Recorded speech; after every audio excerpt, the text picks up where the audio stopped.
मैं उन्होंने जवाब दिता सी कि माँ बोली पहला है कि दूसरिया जबाना पहला।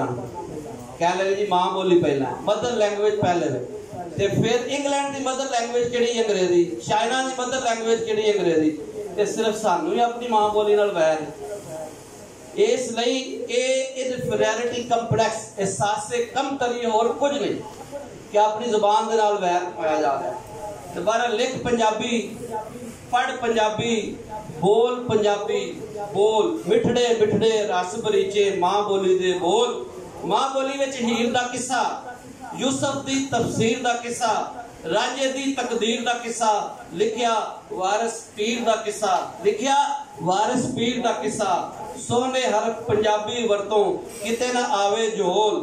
लिख पंजाबी, पढ़ पंजाबी, बोल पंजाबी, बोल। तो तुहाडे कोल इजाजत चाहांगा।